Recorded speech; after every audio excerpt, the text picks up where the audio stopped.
All right. Hello, everybody. Hey, Garance. Glad that you're meeting. Whoa, my live feed question thing is really messed up. There we go. Glad your meeting ended. Hello from sunny Troy, New York. Good afternoon, William. Nice to see you. We are live, Frederick. Yes, we are live. And this time, I remembered to unmute my microphone. So you should be able to hear me okay. So I have quite a few different things I wanted to bring up in today's live stream. Lots of little bits about smart home experience and like all kinds of other angles of what we do here. But and then also, of course, Vision Pro updates, experiences there, things that I've been doing, and then answering your questions. Hey, Brian, nice to see you.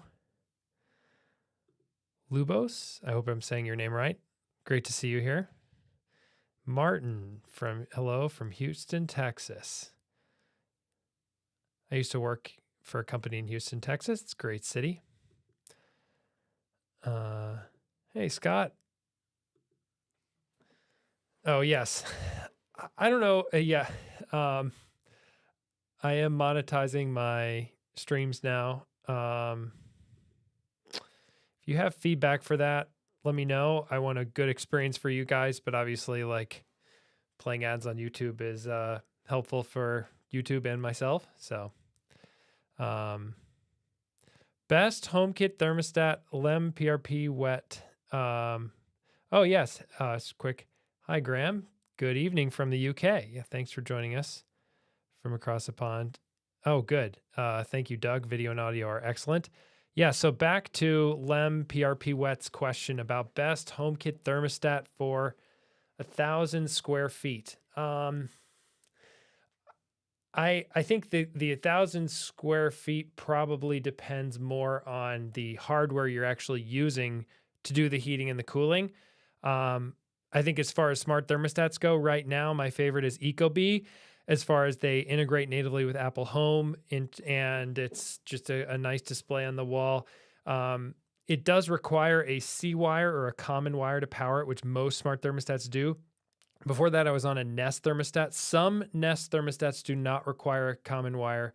However, all the ones I think that so far I've seen that support Matter, which is something you would want, do require a common wire. So keep that in mind. And I know some of that I think varies country to country, what I'm thinking about US and North American wiring.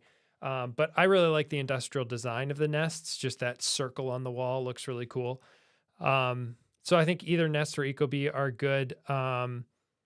Potentially, I mean, there's a handful of like smart thermostats that are not very nice to look at, but like integrate really well with, with your like vendor who makes the heater or cooler that you're, air conditioning or heating that you're using. So sometimes I've heard HVAC techs prefer those in certain cases, but yeah, I would go with the Ecobee. I have the premium one, but I think they're one that's sort of the light version. That's also pretty good. So I've actually never, I need to like ask Shane and other people about this. I just turned it on because I turn it on for all the videos, but are you like having to watch ads as I'm streaming this? So like in the middle of the live stream, it forces us to watch ads in the middle of the stream and we miss several minutes of the stream. Oh, that's terrible. Well, I'm going to go ahead and just go in and turn that off. I don't know if it will. You might have to like refresh the page or something. Yeah, that does not, I kind of usually trust YouTube to make that a good experience, but clearly it isn't always the case. So I'm going to hit done, turn it off. Maybe I'll turn monetization on once once the stream is done being live. So yeah, there you go. Hopefully if you refresh the page, you should see the ads go away, because if you're showing up here live, it's kind of like we're having a conversation. I just don't really think that ads interrupting us talking really makes a lot of sense. So Um, oh, yeah. So Brian was having some issues. You were having some issues with location updates in a previous chat or a previous live stream, and did automation for today arriving home that worked with the new home. So yeah, hopefully removing all of your Apple Home and then redoing that must have solved it. Okay. We have storms headed this way. Oh, sorry, Frederick. Hope your house holds up okay. Glad you got the gutters cleaned. Yes, you're welcome. Oh, wow. Thank you, Modern Day Chat. I don't have one of those fancy super chat things yet to give this, but I really appreciate the support. Peer character riding away, a firework rocket disappearing, bursting into the sky. All right. Well, thank you, Modern Day Tech. Yeah, it's basically, I turn super chats on because maybe it's a way you can sort of elevate a question, but also I pour everything I make from this channel, I pour back into more content for the channel, like having a mic here that sounds good for live streams and a camera and lighting for live streams, or production quality for of course, my main videos on the channel, and, checking out things to review for you guys that I can't get a review unit of for one reason or another. And yeah, so I appreciate any support there, just in terms of helping you get better content as I'm trying to grow this channel over time. Yes. All right. So yes. Last thing on this, by the way, yeah, just get premium. Brian saying with the ads. Yeah, I started getting premium because to do YouTube, you really have to watch a lot of other people's YouTube videos too, just to keep up with what's going on. And so, yeah, it just saves so much time to get YouTube Premium when you're actually posting videos on YouTube. And it is really nice. It really changes your relationship with YouTube when you just have, you just press play and there are no ads. But it always gets more expensive, I think, as YouTube's also able to make more and more money off of the ads. They have to charge more to the premium users. It's like $11.99 a month, I think, right now for in the US. Okay, great. The ads seem to be off, so that's good. Yeah, so I have a bunch of stuff, topics to bring up. The first one is just like, I had a video last week about the Apple Vision Pro and just some apps that I was enjoying using on the Apple Vision Pro.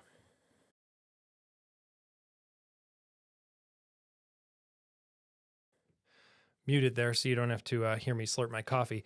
But, I make this channel about Apple and smart home tech. And what I'm probably going to make a trailer at some point when I get around to it to explain this more succinctly.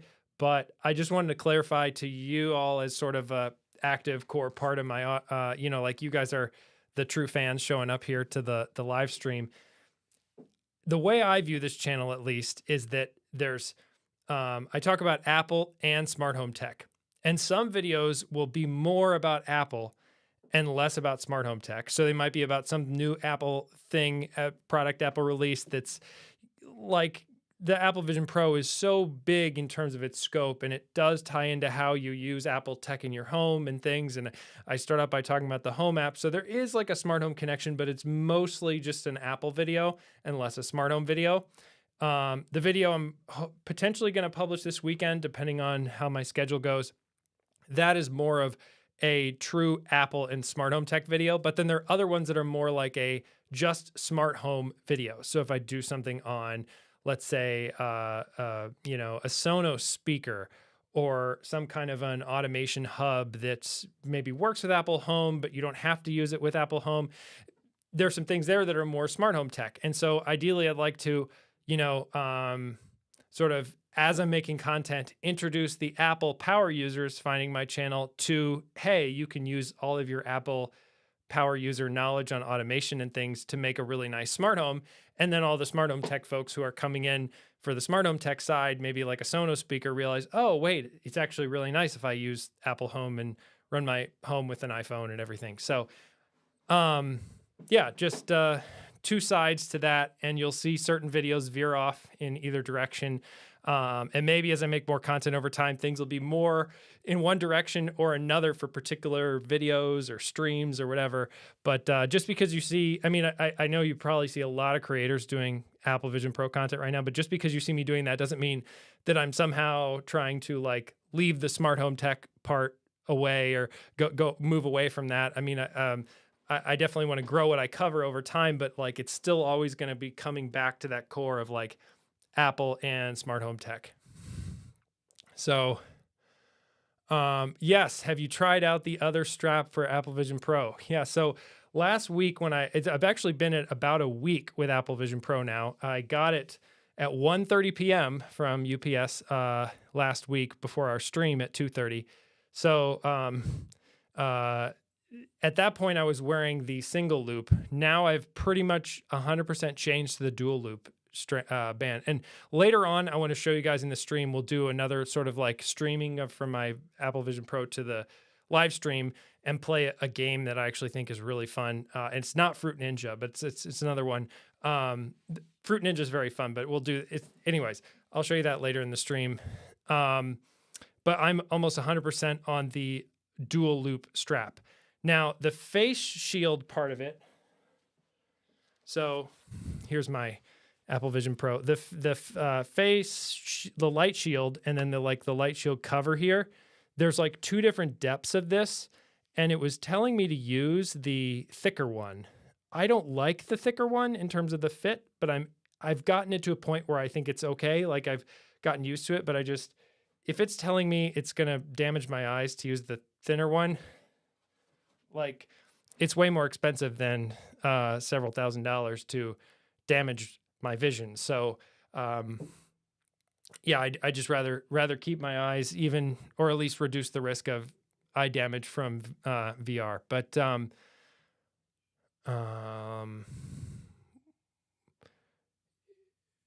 yes, YouTube TV is $23 a month for a family. Since my wife doesn't watch it all, I pay for the family so we can separate channels subscribed.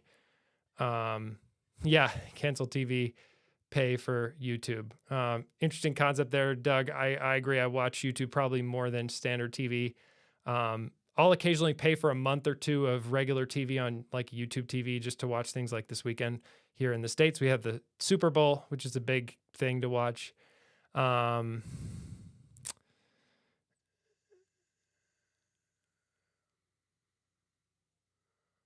don't know about restricted mode. I didn't know. Maybe I don't think this would get flagged as explicit, but yeah. So let's see, more Apple Vision Pro stuff really quickly. Just some summary of experience things this week. I have been joining my company, that my job during the day is a Google-based company. So most of the meetings are in Google Meet. And I joined a meeting this morning, and I'd done everything earlier this week with my initial persona that I'd set up. So I joined, it was fine. A lot of people at my job like just got used to it after like the first initial reaction, and there was none. It didn't feel like what I was doing by joining with my persona was like a distraction at work. At least that was my impression. We'll see how it works out over time. But then I updated my persona yesterday, and then coming in to the stream. Coming into a meeting this morning, it had like this ghost outline of my persona and wasn't showing it in the meeting. So I quickly left and then joined from my Mac just because I didn't want that sort of distraction. But I found that was like a really weird persona.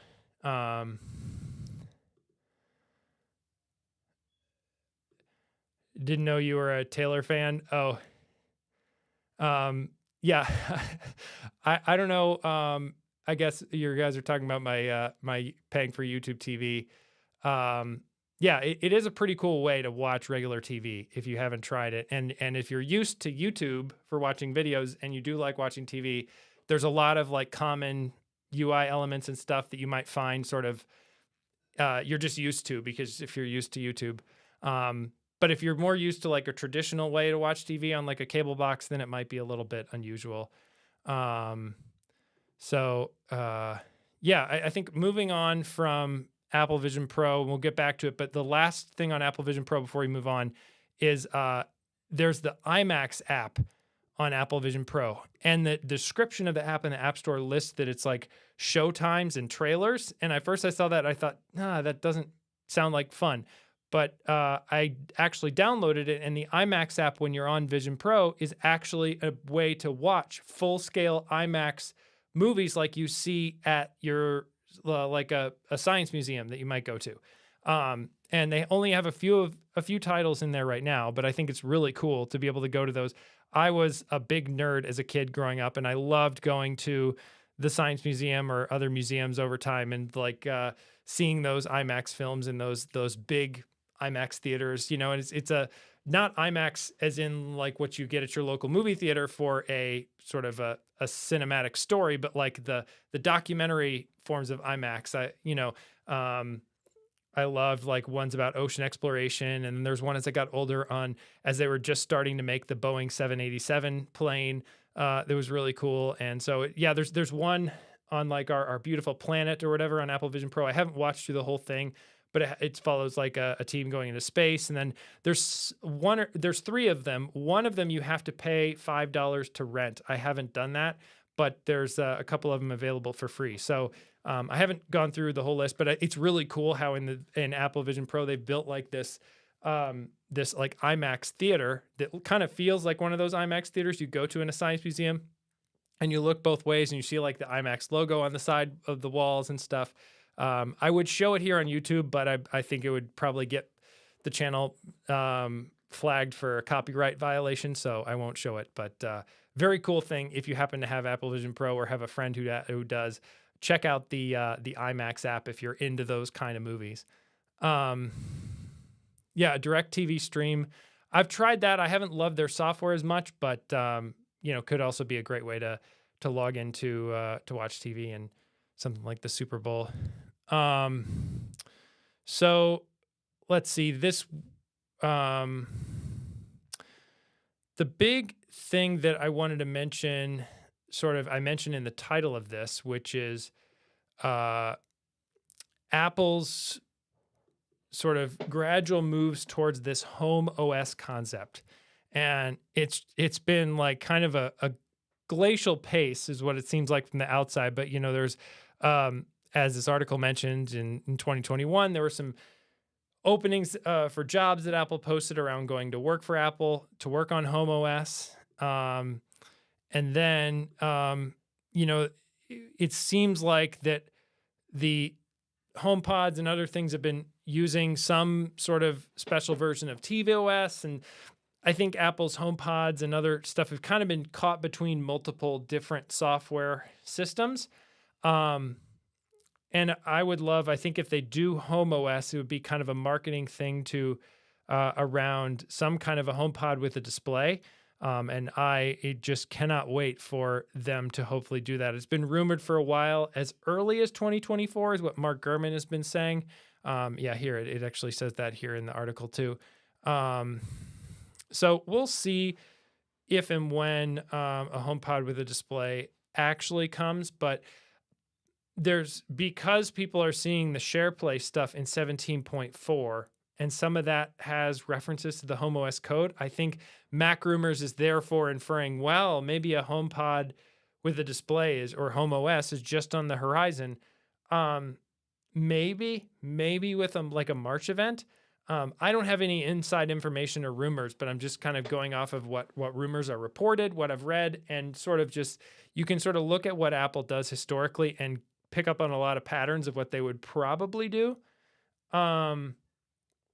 If there's a huge developer story, I guess the corporate terminology for that, of like if there's a huge opportunity for developers to build apps for this new display, I could see it being something where Apple wants to announce it at their developer conference in June. But I don't know. I wouldn't be surprised as well, because this is kind of we're coming up on the HomePod Mini's getting pretty old. I wouldn't be surprised if they go back to, let's say, a full refresh of like the HomePod Mini and the new HomePod with a screen in the fall, sort of pre-holiday season buying. But I don't know. It's hard to say how that would all sort of, we don't know. We're just kind of waiting. But I also wonder, like, I could see a HomePod with a display being something where Apple would want to show it to people as they announce it, maybe with some kind of a hands-on area. And it in and of itself probably wouldn't warrant an event. But I could see it being something that either goes into something like the Apple Developer Conference, WWDC timeframe, or going in, let's say, maybe not the September iPhone event, but like usually they'll have like an October event timeframe for new Macs and other stuff. But if they're planning this new iPad event in the spring, maybe it will come that early. But I keep your ears tuned to news around a HomePod with a screen, just because I wouldn't be surprised if Apple does something like that this year, if not next year. It's one of the things with Apple that I feel like is that they have their hands in so many different areas that we're always like looking for what kinds of things are they doing to show that they still are prioritizing to a certain degree whatever thing you care about. In this case, we care about their smart home tech. Is Apple putting in the effort to make their smart home tech more important, or do they view smart home tech more like something like mail, where you have the mail app on your phone, but you just log into whatever mail provider you use, and then that's where a lot of your mail stuff happens, and you're just using your Apple Mail app to send and receive messages and, archive and delete messages and things. And it's not really, like maybe your email provider, let's say like Gmail or Fastmail or something else. Microsoft is like the main place where a lot of your mail happens. You could see a world where that's how Apple Home becomes, where it's just like, you're going to choose between whether you want to use Home Assistant or Amazon's platform or something else to automate your home. And then the Home app is just sort of an afterthought of like how you and your family on your Apple devices control your smart home, but it's not really like sort of the starting point to set up your entire smart home. Or you could see a world where Apple just continues to dive more into smart home tech, and it becomes more and more something that's just at the core of your smart home logic and experience, where like your home hub is running all your automations. And, in order to get your location to work right, like Brian was earlier, you have to reset a bunch of stuff. And, you'd have to do that either way, on whatever other platform you're using. But we'll kind of see how Apple plays this out over time. But I'm optimistic that I think the smart home is an area they could see a lot of growth in. And obviously Apple, being a public company, is always looking for areas that they can grow and sell more products. And so hopefully that means that, more importantly for us, we'll get a HomePod with a screen sometime this year. But exciting to hear that that's showing up in the code, because it means in some way it's manifesting in whatever Apple's working on inside Apple. So I'm excited to hear that, and I think that's a good sign overall.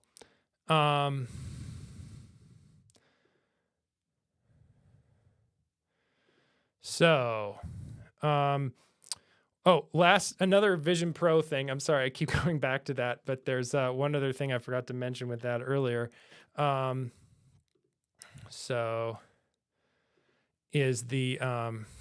internet is a little bit sluggish right now on Safari. Now, what is happening? Here. While we're waiting for that, I'm just going to actually show something else I wanted to mention. So, here we go. So, this is the new Apple Vision Pro case from Waterfield, and it's sfbags.com. I don't know if you're familiar with Waterfield at all. They make this guy, Gary, is sort of like the founder of a small business based like down near the Ferry Building in San Francisco. So it's like they make these bags in downtown San Francisco. I think that's the only place they make their bags.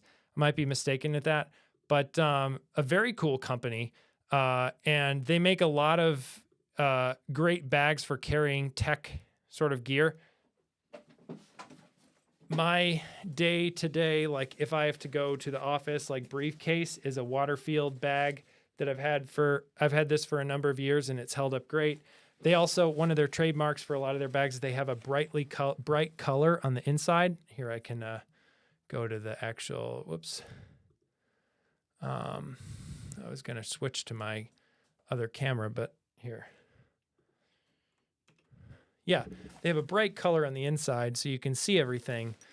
This one's yellow. But they've actually made a bag for the Vision Pro, or a carrying case for the Vision Pro, which is a lot smaller than Apple's, because Apple's is an amazing work of art, but it's not something that you would actually really travel with. There's a nice sort of GIF they have here of the different sizes between theirs and Apple's. So it just went up for pre-order on yesterday. I pre-ordered one to check out. We'll see. I'm very excited about it just because to travel with the Apple Vision Pro with Apple's case just seems untenable in terms of the size. Oh yes, hey George, nice to see you. Good to have you join. So glad to hear your test results for your cancer came back positive earlier this week. So that was great and good to see you on the stream. Glad you're out and about traveling. So this is the Waterfield case. Just wanted to mention it here in case you're not familiar with Waterfield at all, or if you have a Vision Pro, it might be something worth considering either now or in the future of like sort of this more compact size travel case. And they have different colors in both sort of a leather and nylon. I get the ballistic nylon black from them, or that's what I ordered for this. So this case, but it's looks like a cool product from a company that I love and have had great experience with in the past. So I have no doubt that this will probably be a good experience too. And a cool design there where they have sort of this cable holder and then they have the actual Vision Pro that sort of fits around it. So another thing I wanted to mention here is Ecobee updated their app a couple weeks ago, and this didn't make a live stream earlier on, but their shortcuts or their shortcut actions after the update just removed the parameters. I think they maybe changed how their parameters mapped in their actual code to their app or something, or maybe they moved to the new Siri Intense API or whatever. But like, the update auto installed on my phone, and then various shortcuts I have to control my Ecobee security system just wouldn't do anything. And so I actually had to go into the app and reselect the modes that I wanted from Ecobee for that. So keep that in mind as I think, so it was right around the time when Ecobee updated their app and there was iOS 17.3.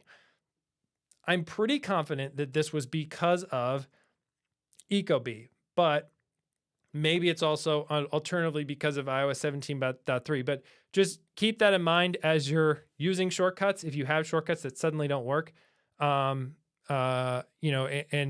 you might actually just open them up and see, are the parameters still there or did they get just moved?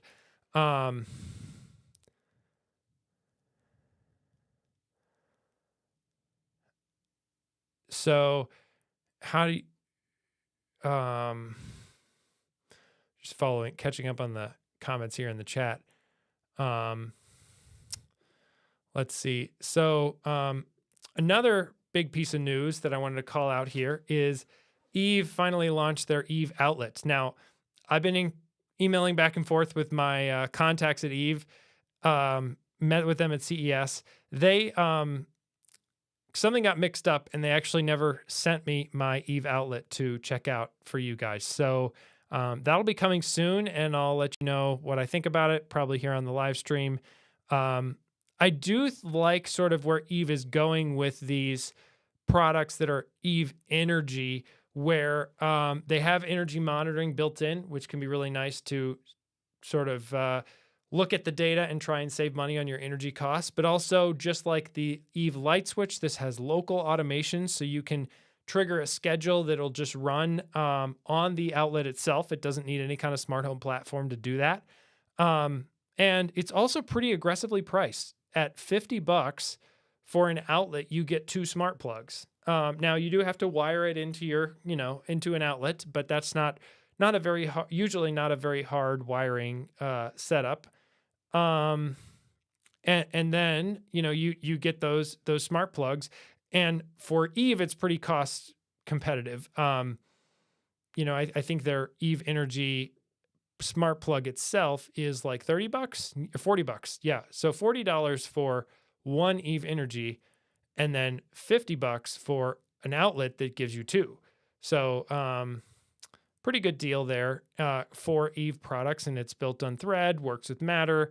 I also like something about their outlet is that just by looking at the pictures, these buttons are these LED lights are buttons. So just makes it easy for someone else to turn the outlet on or off for whatever reason. They can press those buttons on the outlet. They don't need access to your smart home or anything else.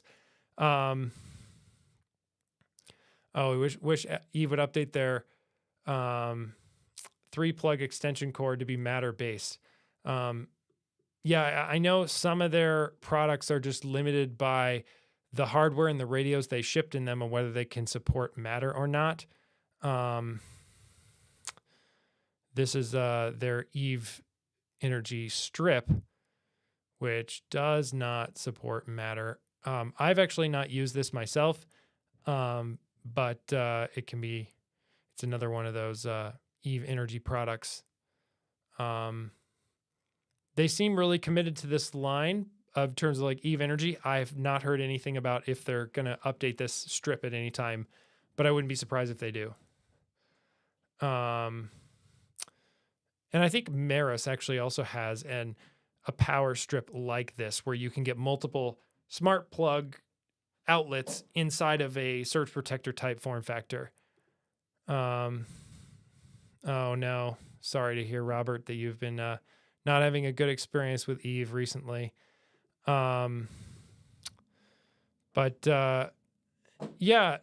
Moving on to other topics. So that's the Eve outlet. Last weekend, I guess this was before last week's show, before last week's live stream, I cleaned out my Ecovacs T2 Omni robot and cleaned out the rollers. It was sounding kind of not great as it was moving around the house, and replaced the mopping pads, replaced the filter. And it's just like something to consider if you have robot vacuums. Don't forget to clean them. Don't forget to empty their bags. Don't forget to do the recommended maintenance on them. Just like normal vacuums, the robot vacuums have all the different parts that, of course, the manufacturer loves to sell you to update your robot and keep giving the vacuum company money, which, it's a business. It's part of the game of getting a robot vacuum. So I don't blame them for that, but it's just kind of another thing to consider as you're looking at a robot vacuum, is the sort of ongoing costs. And sometimes you can get third-party parts that are equivalent enough that it's fine. You save a little bit of money. Other times I just go with what the manufacturer does. If the cost isn't too big of a delta, I usually think the quality there is better, to just have what actually works for the vacuum. I ordered with my own money some replacement parts for my Ecovacs, and it was fine. And this vacuum, we put it in our home, I guess it was like last April. I made a video on it, and it has been cleaning up our dining room, the mess that our kids leave after a meal. Like, we'll sweep up the big stuff, but then it'll go through and clean the dining room at least once a day, usually twice a day. And then it'll do, cleaning the whole first floor multiple other times during the week. So it gets a lot of use, and it held up pretty well. And like, just cleaning it out and replacing some of those parts, it's like a new vacuum. It's breathed new life into it. And so if you have a robot vacuum that's like been giving you problems, consider that. The other side of it too is these robot vacuums are ongoing maintenance. I have a to-do list item to clean and empty the robot here in my office, which I have not done. And so, but we have these 2 robot vacuums in our house. We used to have 3, but I ended up just getting rid of our one upstairs because I just saw it as like, we have to do ongoing maintenance on the robots. And so I think 2 is, totally fine for our size house and our needs. But as you might keep old robot vacuums around, like at a certain point, is it really worth the trouble to have to go replace parts in them, clean them, depending on how much you're actually using it?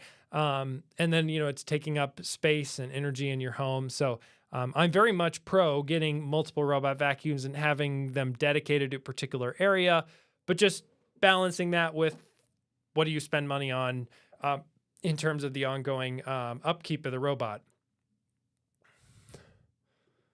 Oh, yes, using the Roborock vacuum repo. I've had great experience with Roborock as well. I think Ecovacs and Roborock both make really good products. Personally, I like Roborock's aesthetic preferences better. I think they have I like their design and their UI and things more than Ecovacs, but both Ecovacs and Roborocks have cool vacuums and have more cool vacuums coming out this year. So hopefully we'll be talking about that more on the channel. Oh, cool. So I guess you've, has anybody gotten the Eve outlet, the actual in the wall Eve outlet yet? Cause I know it's available for order. I've heard of some people ordering them. Going back to that.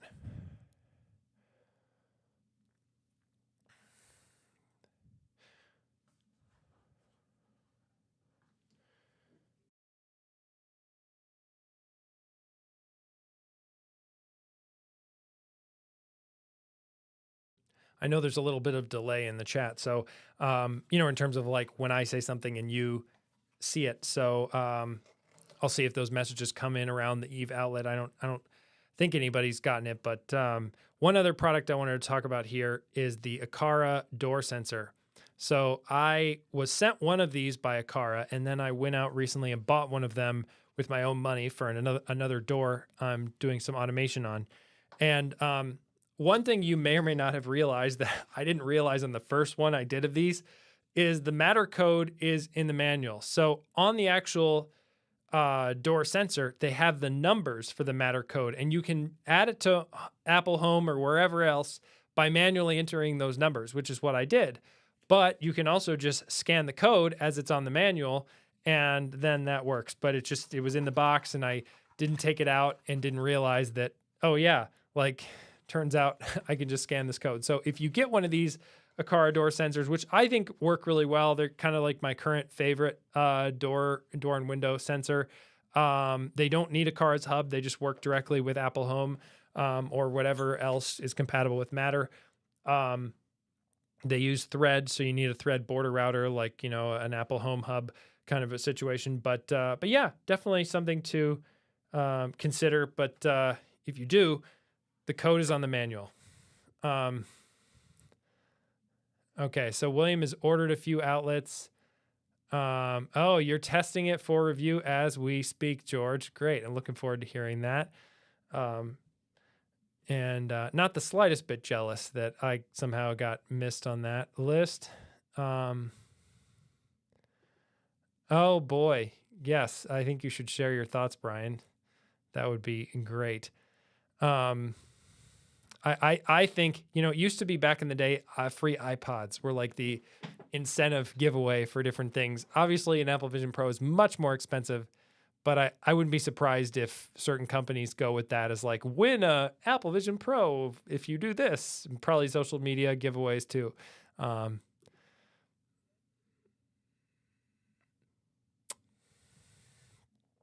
Let's see. Great. And speaking of George, so you're testing the outlets. I actually bought a product this week that just came in. I haven't set it up yet. I'll let you guys know next week on the stream what it's like. Maybe I'll make a video on it. We'll see, or at least a short. But George had gotten the Eden Smart Garden.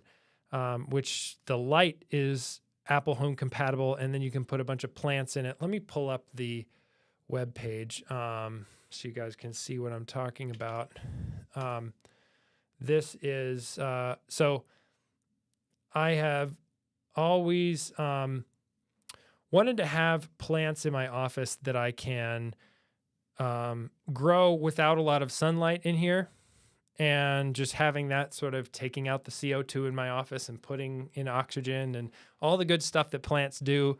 The plant that you see in the background of my YouTube videos, the big ZZ plant, that's a fake plant. So I do have 2 potted plants here, but they kind of struggle even sitting in the window well in my basement. And so we'll see on this. I got it to check out for you guys.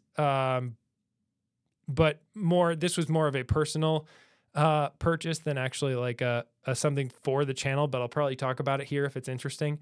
Oh, whoops, I still have that up on the screen. Anyways, but so this is the Eden Small Garden, and it seems pretty cool. So I got the flower set, and we'll see just how that works out. But thanks, George, for a good review of that. Good to hear, George, that you're still enjoying your Eden as well. Again, this is me just interested in the product. I have no relationship with the company, no affiliate links to share with you guys or anything at the moment. But just a heads up on that's coming. As far as other smart home projects, I have a number of different other projects in flight, testing out some new stuff, some lights, some automations, but nothing really that I think I'm like going to talk about here. I will probably have another Vision Pro video, Apple Vision Pro video or 2 on the channel as I start to get my thoughts more on that. But it's such a fascinating product. There's so many edges to it. But I'm also kind of mindful of like, I don't know how much people on YouTube want to keep hearing about the Apple Vision Pro. I think some people do and some people don't. And it's just like, when do you post a video like that? What's sort of is it ever too late? But I think when I post it, I'll have something to say. Yeah, that's just like sort of what's going on in my smart home. We talked about the Eden and Ecovacs.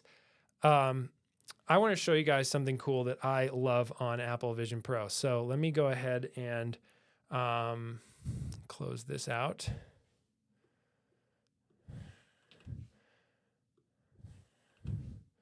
So bear with me here as I do a little bit of setup.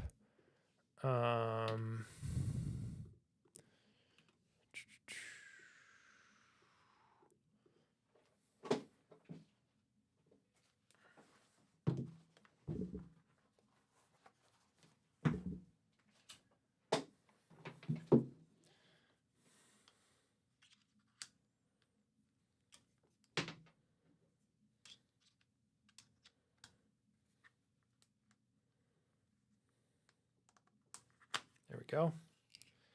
All right, so I'm going to show you guys Sea Battle, which is just a really cool game on this thing. So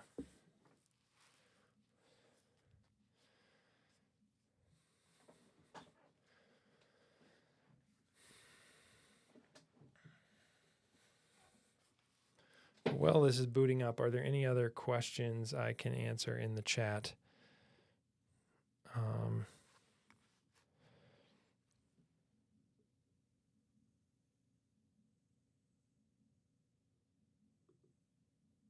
All right. Yeah, so you're growing 3 different types of spinach in your Eden. That's cool. Oh, here comes the Vision Pro. All right. So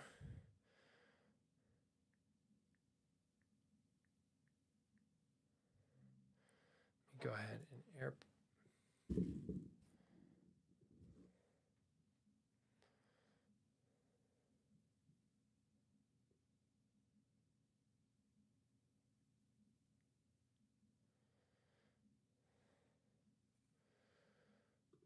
Come on. Show my Mac for this. I have found a real delay when the Vision Pro gets set up in having it connect to Wi-Fi. So there we go. So here.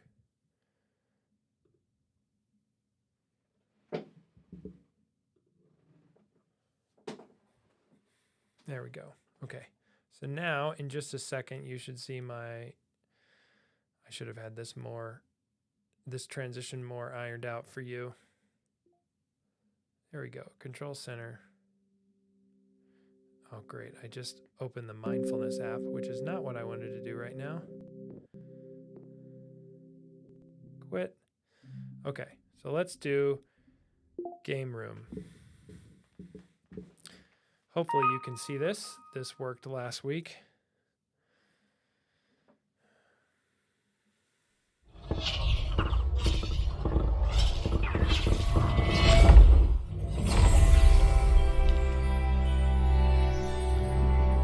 There are a lot of fun games in Game Room, but by far the most fun is Sea Battle, which is essentially Battleship, but obviously they probably couldn't pay Hasbro or whoever for the licensing of it.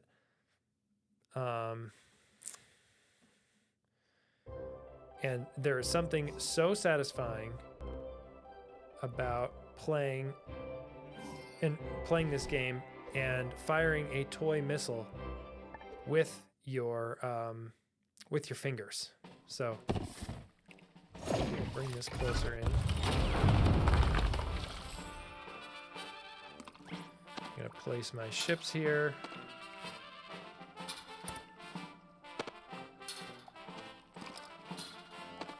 Just trying to give you guys a quick tour of this game. Not gonna play a full round, but yeah, I love the graphics. Like, look at this thing.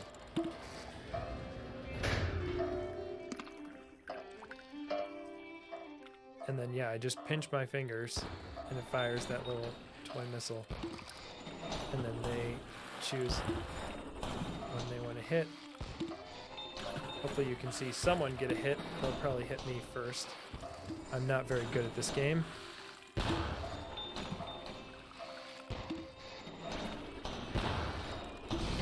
Ah, I got a hit.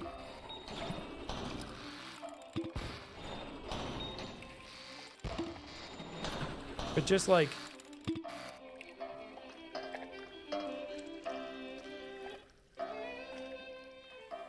the graphics on this thing are insane.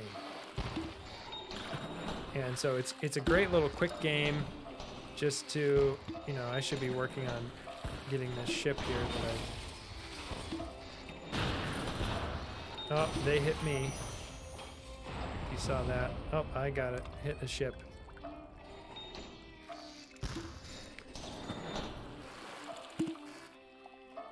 Let's see. Oh, no.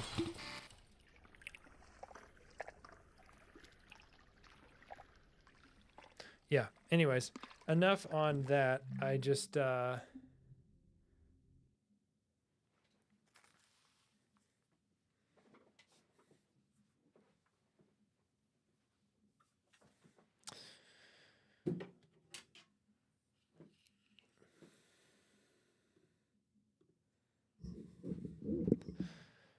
little bit more VR face this time too.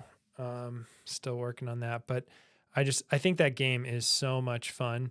I haven't had too many chances to play it this week. It's been a pretty crazy week, but the way you lift the goggles and look for additional questions with a half squint. Yeah, the world is definitely going to see a lot more of, I think, you know, say what you want about Apple and, you know, their impact on culture, and there are definitely good and bad sides of it all. But one thing I think Apple is incredibly good at doing is just making things go at least mainstream to the point where there are more cultural norms about it, at least here in the US. You know, they made wireless headphones like AirPods like super common, and coming up with natural concepts there of like taking the AirPod out and then it pauses your music or podcast or whatever. And yeah, I think we'll probably see a lot more just as people, obviously lots of people are not going to buy a Vision Pro at the current price point, but like I think enough people will know someone who has one or will see it more commonly. And so I think they'll become like VR in general as a concept, whether you're into Apple's products or Meta or whoever else. I think it's going to become more societally normalized as we kind of get used to this stuff and get used to, seeing people wear these headsets more because it totally looks weird at first. And yeah. Going through the questions here. All right. Yeah. So I think that does it. We're at a little over 45 minutes for this stream today. We have 50 minutes here on my live time counter. So thank you guys so much for showing up. Are there any other questions you have for me just about smart home tech or, I don't know, my channel or anything else? Happy to answer those as we close out today's live stream.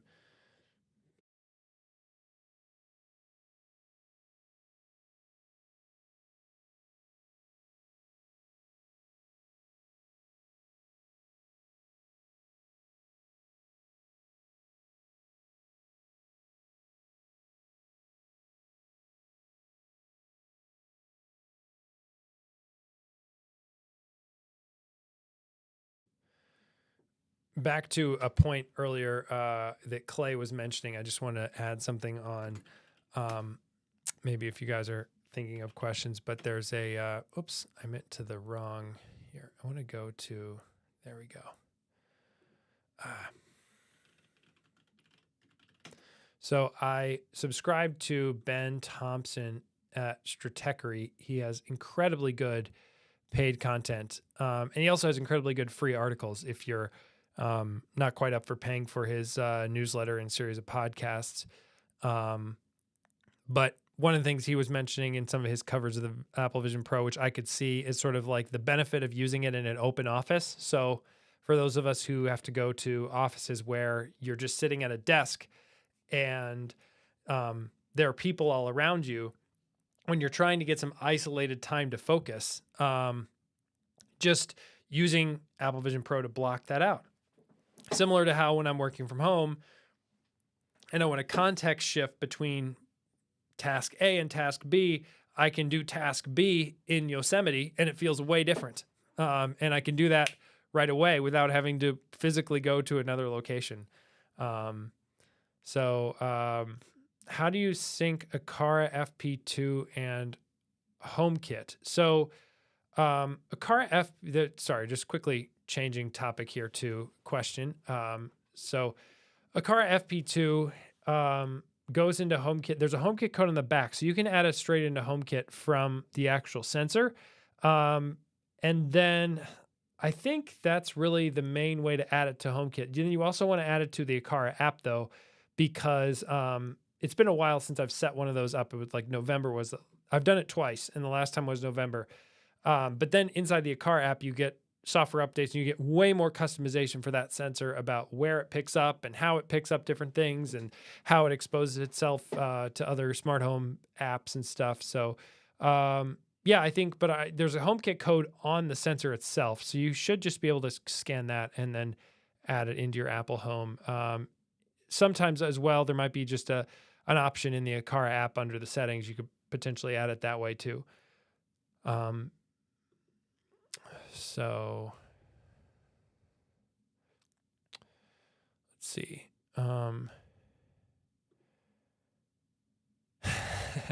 Yes, back to that point. Have you taken your Apple Vision Pro out in public and used it?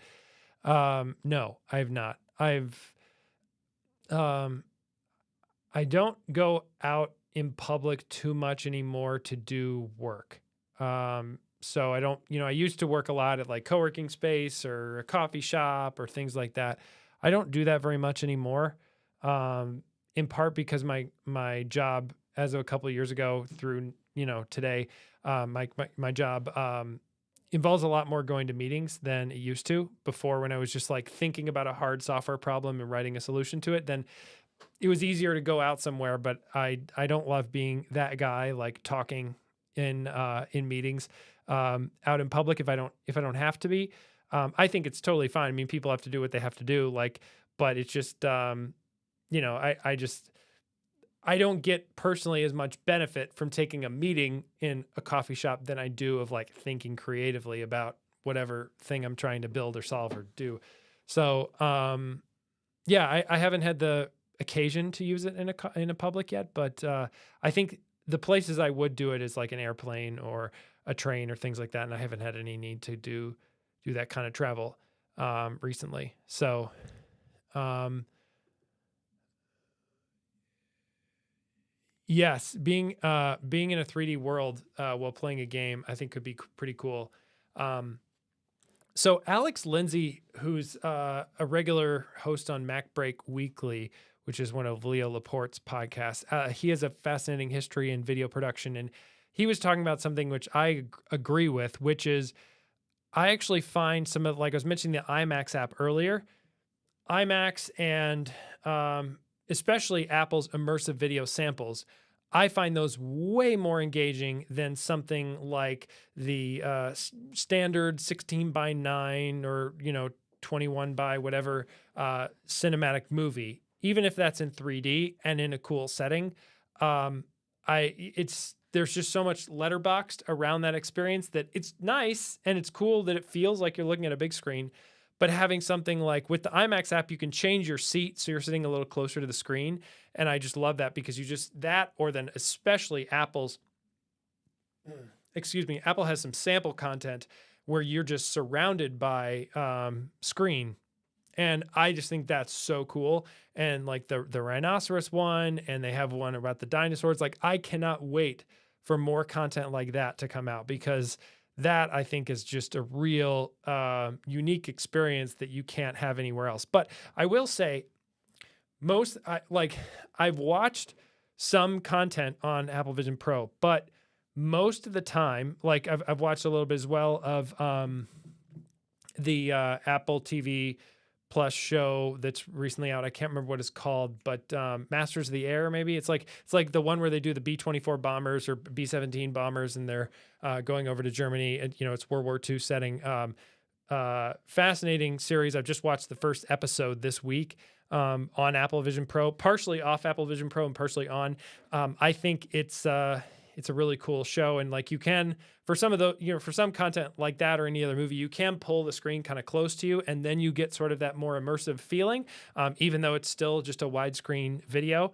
But yeah, I think that I tend to watch TV with, like, let's say my wife or other people more than I watch TV alone. Like, if I'm alone, I'm probably doing something that's not watching TV. Maybe I'm playing games, like you were saying, playing 3D games, of playing things like like the Battleship game that we were just playing here.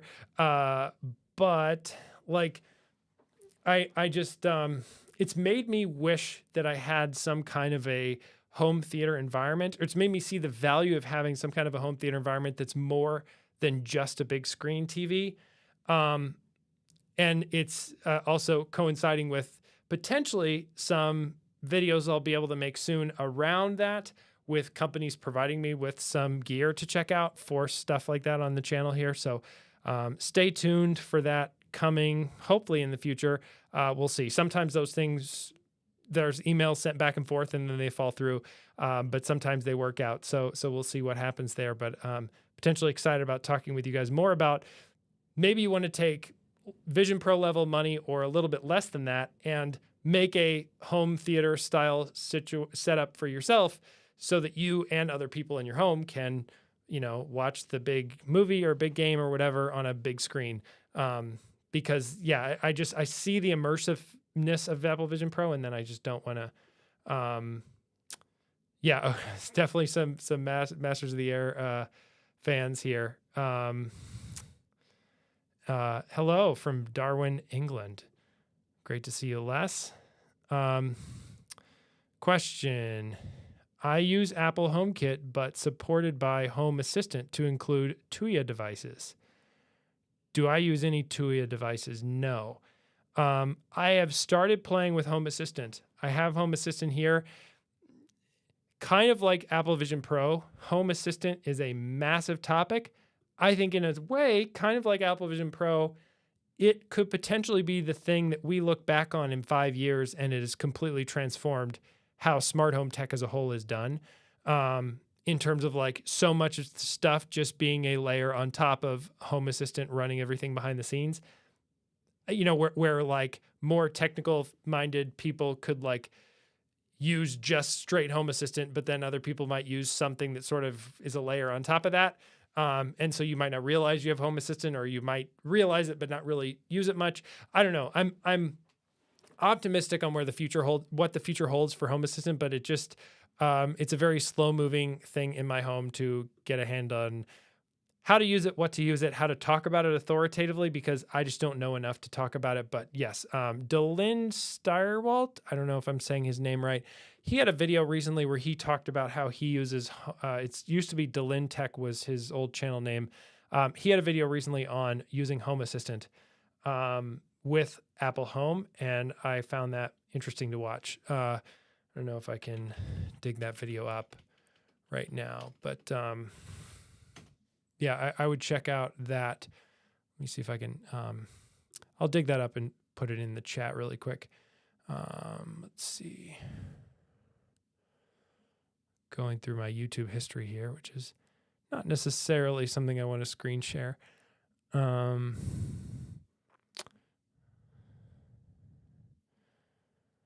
Okay. It's a little bit ago. Oh, here it is. Yes. So I'll share this. All right, put this in the chat. So to answer your, whoops.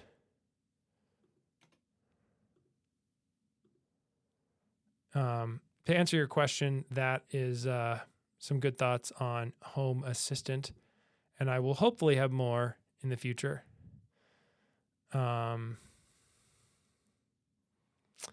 All right.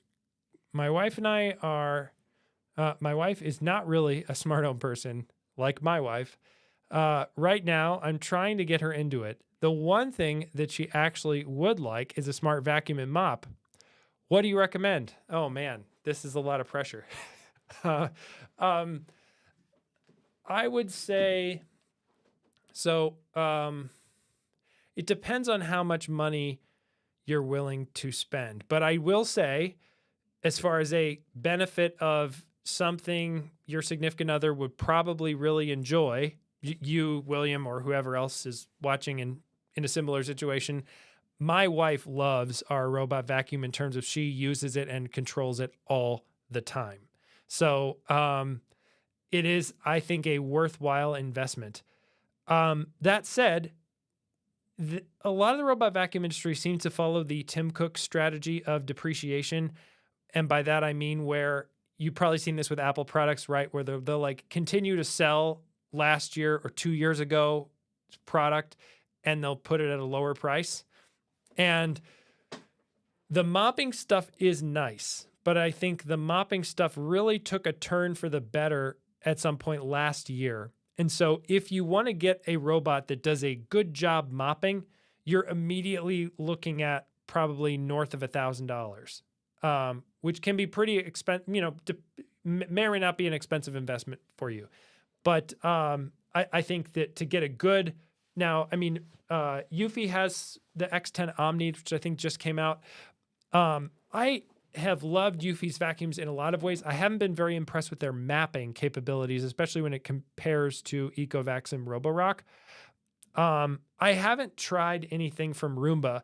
However, I get the impression that, I mean, they just haven't been releasing as many models or as pushing technology as much forward as, let's say, Ecovacs and Roborock have. I would probably go with one of the, if you wanted something top of the line, I would go with something from Roborock that does mopping and vacuuming. I think that would probably be your best bet. you know, the T2 Omni that we have upstairs is also pretty good from Ecovacs. Ecovacs software isn't always as great. Like, for example, we have had trouble setting up multiple accounts, user accounts, to share the same vacuum.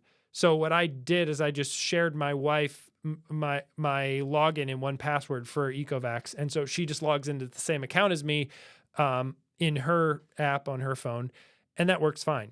But there's just like little details like that that sometimes are a little bit you know, shakier, but the actual performance of the vacuum is great. It does a great job going around. All robot vacuums still seem to struggle a little bit with carpets that are sort of have the liner built in, or like really thin carpets that, I shouldn't say carpets, really thin rugs that can then be pushed up by the vacuum. Across the board, I've tried all the different ones I've tried. They all seem to struggle with that. So usually what I do in that case is I'll just have them avoid those particular areas. Like, you know, we have some of those at the entryway of our home. And so if they just avoid those carpets, then, or I keep saying carpets, rugs, then you should be fine.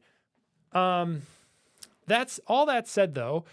You know, $1,000 plus, you know, easily up to like $1,500 for a vacuum is a lot of money. For a lot of people, I would say if you're, you know, you can get a vacuum like, that just does vacuuming, that's maybe well reviewed out there. Let's say a Roborock vacuum from a few years ago that just does vacuuming, still going to be a very smart, very capable robot, and give you plenty of features, but you don't have the mopping. And so if you can live without the mopping, potentially going with one that's, you know, then you're maybe looking at anything from $300 to $500, $600, $700 for a robot vacuum. And even some of those, you know, like I played with TP-Link has a not smart at all robot vacuum that's like $150. And, you know, it's great for what it is. It's not going to map your whole floor, and you're not going to be able to tell it to go clean this room. But if you're just having it bounce around a particular room, it works. You know, so there's a varying spectrum there. I don't know if I'd recommend a particular model in that class of vacuums, but I would say do some digging. And I generally, as a brand, I think Roborock is a good one to go with, although they are sort of on the pricier side. And so you might, if you're more into getting particular features, you might be able to get more of those features for your money with Ecovacs. Yeah, hopefully that answers your question or gives you some more things to think about. Yes, yeah, you can use it for the price. I bet Tuya sensors are that way. That's what I love about Aqara sensors as well. I mean, $20 for a Aqara sensor is still like not as cheap as smart home sensors can be, but it's still pretty affordable. But I can see how you'd be into that. And it's very simple to get them to appear in HomeKit as normal. That's great to hear with Home Assistant. Cool. And yeah, thanks for making it by. And thank you guys for all coming by. We're at an hour and 8 minutes now. Man, I've been yakking for a while. Thank you so much for watching, and we're going to close down this stream. Hopefully see you guys next week. There are a handful of Fridays coming up that I won't be able to do the live stream, but I should be here next week. So hopefully we'll make this a regular thing, Fridays at 2:30 Central. Thanks so much for tuning in, and I hope to see you in the next video.